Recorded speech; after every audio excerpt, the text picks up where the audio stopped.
नमस्कार, मैं अश्विनी कुमार। याद है आपको फिल्म एनिमल की हीरोइन रश्मिका ने कितनी तारीफ की थी अटल सेतु की? इसे वर्ल्ड क्लास इंफ्रास्ट्रक्चर बताया था। सबसे बड़ी बात, ये वही अटल सेतु है जिसका उद्घाटन प्रधानमंत्री ने किया था।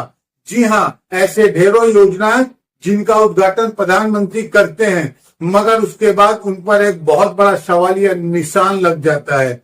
अब उस अटल सेतु को लेकर कांग्रेस 18,000 करोड़ के घोटाले का आरोप लगा रही है। और क्यों, मैं आपको बताता हूं। दोस्तों, अटल सेतु को जाने वाला रैम मतलब जो सड़क चढ़ाई करती अटल सेतु की तरह, उसमें इतने बड़े बड़े जो हैं वह दरारें सामने उभर कर आ गई है। इतनी बड़ी बड़ी दरारें। देवेंद्र फडणवीस कह रहे हैं कि साहब, दरारें अटल सेतु पर नहीं है, दरारें सिर्फ उस रैंप पर हैं, उस सड़क पर हैं जो अटल सेतु की तरफ जाती हैं। आज मैं देवेंद्र फडणवीस से कुछ सवाल पूछना चाहता हूं।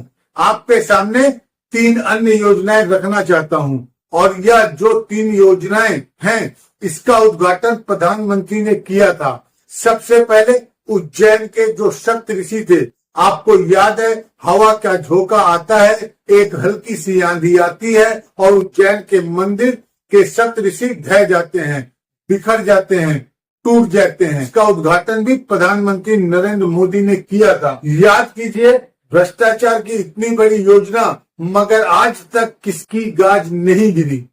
पूर्वांचल एक्सप्रेसवे का उद्घाटन प्रधानमंत्री ने किया था। 1 साल भी नहीं गुजरा था दोस्तों और उसमें 15 फीट गहरा गड्ढा आ गया था जिसमें गाड़ियां गिर गई थी। आपको याद है, प्रधानमंत्री नरेंद्र मोदी ने प्रगति मैदान के अंडरपास का 770 करोड़ के अंडरपास का उद्घाटन किया था। क्या हुआ था? एक बारिश पड़ती है और उस अंडरपास को बंद कर देना पड़ता है। उस अंडरपास के बारे में ये कहा जाता है कि साहब, इसे फिर से बनाना पड़ेगा। इसका उद्घाटन किसने किया था? प्रधानमंत्री नरेंद्र मोदी ने। यानी कि मैंने आपको 4 मिसाल दी। सबसे पहले अटल सेतु, उसके बाद मैंने आपको प्रगति मैदान के अंडरपास का जिक्र किया, पूर्वांचल एक्सप्रेसवे का जिक्र किया और साथ ही मैंने आपके सामने उज्जैन के सप्तऋषियों की मूर्तियों का जिक्र किया जिसमें एक हवा का झोंका आता है और सब गिर जाता है। आपसे एक सीधा सा सवाल, क्या यह महज इत्तेफाक है? क्या यह महज इत्तेफाक है कि इतनी बड़ी योजनाएं और उन पर इतना बड़ा सवालिया निशान?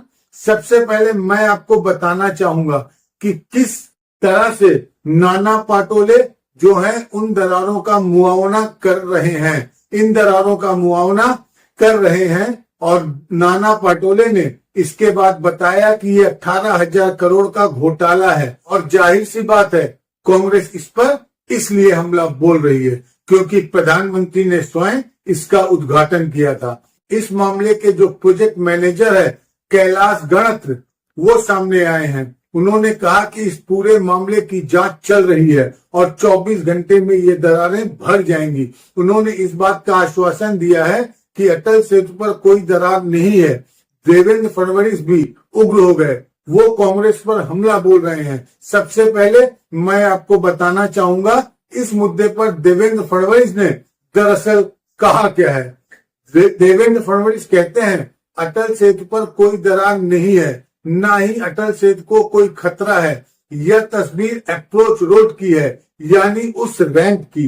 लेकिन एक बात साफ है, कांग्रेस पार्टी ने झूठ के सहारे दरार का एक लंबा प्लान बनाया है। चुनाव में संविधान बदलने की बात, चुनाव के बाद फोन से ईवीएम अनलॉक और अब ऐसी झूठी बातें। देश की जनता इस दरार प्लान का कांग्रेस के भ्रष्ट आचरण को परास्त करेगी। दरअसल देवेंद्र फडणवीस नाराज हैं कांग्रेस के इस ट्वीट से और कांग्रेस के इस ट्वीट में 2 तस्वीर का जिक्र किया गया है। प्रधानमंत्री नरेंद्र मोदी जी को अटल सेतु पर चल रहे हैं और साथ ही वो तमाम दरारें कांग्रेस में क्या कह रही है। नरेंद्र मोदी ने 6 महीने पहले अटल सेतु का उद्घाटन किया था, खूब प्रचार हुआ, खूब फोटो क्लिक हुई। अब खबर है कि 18,000 करोड़ में बने अटल सेतु में दरार आ गई है। यह साफ तौर से भ्रष्टाचार का मामला है। आइए अब मैं आपको सुनाता हूं project manager, project head Kailash Ganatra इस मुद्दे पर क्या कह रहे हैं, सुनते हैं। ये जो है दिस इज सर्विस रोड जो है टेम्पररी कनेक्टिंग रैम ये जो है मेन ब्रिज का जो है कनेक्टिंग पार्ट है, जो कोस्टल रोड न बनने की वजह से लास्ट मोमेंट में बनाया गया है। यहाँ पे कॉम्पेक्शन हुआ था, हाउएवर ये नियर बाई खाड़ी रहने से पहली बारिश में सॉइल सेटल होता है, तो this are the minor cracks, और ये जो है माइनर क्रैक्स में पिलिंग का ऑलरेडी काम चालू हो गया है, इनका शाम तक के रिपेयर हो जाएगा और इसकी वजह से कोई ट्रैफिक डिस्टर्ब नहीं हुआ है। पब्लिक का जो है नॉर्मल ट्रैफिक चल रहा है एंड पब्लिक को कोई इनकन्वीनियंस नहीं होने दिया जा रहा है। आज मैं भारतीय जनता पार्टी से सवाल पूछना चाहता हूं, ये जो रोड जाती है अटल सेतु को लेकर, ये क्या किसी अलग मटेरियल से बनी हुई है? भाई जो सड़क जा रही है अटल सेतु को लेकर, सड़क में जो आपने चीजों का इस्तेमाल किया होगा वही तो अटल सेतु में इस्तेमाल की गई होगी कि नहीं, बताइए। ऐसा है कि रैंप रोड में अलग क्वालिटी का रोड है और अटल सेतु में अलग क्वालिटी का रोड है, इसमें क्या कोई फर्क है? आज रैंप रोड में दरार है, क्या देवेंद्र फडणवीस मुझे आश्वासन दे सकते हैं कि आने वाले दिनों में अटल सेतु में दरार नहीं आएगी? आदित्य ठाकरे ने इस मुद्दे पर खासे उग्र दिखाई दे रहे हैं। आदित्य ठाकरे ने क्या कहा आपके स्क्रीन पर, in any other country in the world such a shameless explanation would have been avoided and if at all given the project head would have been suspended. Aaditya Thackeray कहते हैं कि अगर किसी और देश में इस तरह का तर्क दिया होता, जिस तरह का तर्क कैलाश गणात्र दे रहे होते हैं, तो अब तक प्रोजेक्ट मैनेजर को निलंबित कर दिया गया होता, कड़ी कार्रवाई की गई होती। मगर जैसा कि आप जानते हैं दोस्तों, यह संगोल युग है, यह अमृतकाल है। यहाँ पर भारतीय जनता पार्टी उससे जुड़े नेताओं पर कभी भी सवालिया निशान नहीं उठाया जाता है। कुछ देर के लिए मान लिया जाए कि आने वाले दिनों में अटल सेतु पर कोई आंच नहीं आएगी, चलिए मान लिया जाए। अब एक एक करके मैं आपको सामने कुछ तस्वीर रखना चाहता हूँ। उज्जैन की सप्त ऋषि की मूर्तियां, इसका नाता हमारी आस्था के साथ था। याद है आपको किस तरह से भीड़ अपनी जान बचा रही थी? वो लोग इन्हीं सप्त ऋषि की मूर्तियों के नीचे शरण ले रहे थे। जब तेज आंधी चल रही थी, वो देख रहे थे कि एक एक करके सप्त ऋषि की मूर्तियां जो हैं वो गिर रही थी, बिखर रही थी। ये तमाम तस्वीर उस वक्त सामने उभर कर आई थी। याद है कि आप भूल गए हैं। सबसे बड़ी बात, इसका उद्घाटन भी प्रधानमंत्री नरेंद्र मोदी ने किया। इसका नाता तो हमारे अध्यात्म से है ना, हमारे विश्वास से है। और बिखर गई सप्त ऋषि की मूर्तियां। मैं आपसे सवाल पूछना चाहता हूं, अब तक इस मुद्दे को लेकर किसके ऊपर गाज गिरी है, बताइए। क्या किसी राजनेता पर कार्रवाई हुई है? क्या इस बात को लेकर जांच हुई है कि इस प्रोजेक्ट के पीछे किसने कितनी कमाई की, किसने कितना पैसा खाया, बताइए। क्या मध्य प्रदेश की भाजपा सरकार इस पर कोई एक्शन लिया है? अरे भाई सवाल उठना चाहिए ना, इतनी बड़ी बात हो गई। नाता हमारे अध्यात्म से जुड़ा हुआ है, हमारे धर्म से जुड़ा हुआ है और सप्त ऋषि की मूर्तियां बिखर जाती हैं। सबसे बड़ी बात, इसका उद्घाटन प्रधानमंत्री ने किया था। आज अटल सेतु के रैंप पर दरारें हैं, कल को अटल सेतु पर दरारें आएंगी। इसको लेकर आप हमें आश्वासन दे सकते हैं। पूर्वांचल एक्सप्रेसवे, उत्तर प्रदेश का पूर्वांचल एक्सप्रेसवे, याद कीजिएगा प्रधानमंत्री नरेंद्र मोदी और मुख्यमंत्री आदित्यनाथ ने इसका उद्घाटन किया था। और इसके बाद क्या होता है आपके स्क्रीन पर, पूर्वांचल एक्सप्रेसवे धंसा, 15 फीट के गड्ढे में गिरी गाड़ियां। पिछले साल हुआ था उद्घाटन। प्रधानमंत्री नरेंद्र मोदी के ड्रीम प्रोजेक्ट पूर्वांचल एक्सप्रेसवे पहली बारिश भी नहीं झेल पाया है। लखनऊ से गाजीपुर को जोड़ने वाला ये पूर्वांचल एक्सप्रेसवे, खबर क्या कहती है? प्रधानमंत्री नरेंद्र मोदी का ड्रीम प्रोजेक्ट पूर्वांचल एक्सप्रेसवे पहली बारिश भी नहीं झेल पाया है। लखनऊ से गाजीपुर को जोड़ने वाला पूर्वांचल एक्सप्रेसवे बारिश में धंस गया और सड़क पर करीब 15 फीट लंबा गड्ढा हो गया। देर रात इस गड्ढे की चपेट में आकर गाड़ियां क्षतिग्रस्त हुई, जिसकी सूचना मिलते ही रात में ही गड्ढे को ठीक करने का काम शुरू कर दिया गया है। अब इसको लेकर सियासत भी शुरू हो गई है। उत्तर प्रदेश कांग्रेस ने इस पर हमला बोला था। मैं आपसे सवाल पूछना चाहता हूँ, 15 फीट गड्ढों में जब यह गाड़ियां गिरी थी तो किसी की जान भी जा सकती थी कि नहीं जा सकती थी? बताइए, कोई कार्रवाई हुई? किसी पर गाज हुई? क्या इस मंत्रालय से जुड़े मंत्री पर कोई एक्शन हुआ? मुझे बता दीजिए दोस्तों, ये जितनी भी बड़ी दुर्घटनाएं होती हैं, क्या किसी मंत्री पर एक्शन होता है? आपके स्क्रीन पर यह रेल मंत्री अश्विनी वैष्णव एक के बाद एक दुर्घटनाएं हो रही हैं। कोई आश्चर्य नहीं होता इन पर। शिक्षा मंत्री धर्मेंद्र प्रधान अनर्गल बातें करते हैं पर कोई एक्शन नहीं होता है। सीधा और सरल सवाल, इस सरकार में जवाबदेही तय होगी या नहीं होगी? मान लिया अटल सेतु को कोई नुकसान नहीं है, मान लिया कि सिर्फ रैंप को नुकसान हुआ है, मगर बाकी घटनाएं बताइए।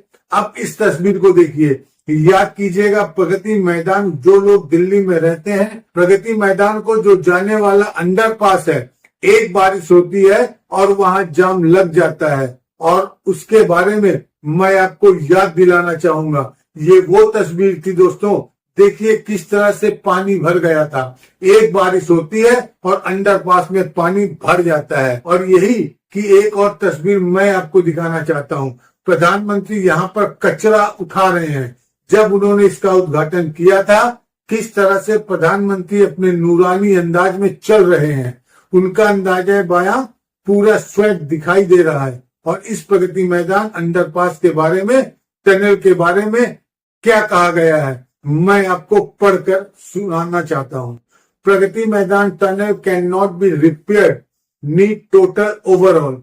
यह कहा गया है कि सिर्फ इसे रिपेयर नहीं किया जा सकता, इसे दोबारा से इसका ओवरऑल करने की जरूरत है, दोबारा से बनाए जाने की जरूरत है। पीडब्ल्यूडी ने एल&टी लार्सन एंड टूब्रो को नोटिस जारी किया था और कहा था कि आप 500 करोड़ रुपए जमा करें। मैं आपको बताना चाहूंगा दोस्तों, इस पूरी परियोजना की लागत 777 करोड़ थी और इसका निर्माण किया था लार्सन एंड टूब्रो ने। पीडब्ल्यूडी ने कहा 500 करोड़ रुपए जमा कीजिए। क्या एल&टी पर, लार्सन एंड टूब्रो पर कोई कार्रवाई हुई?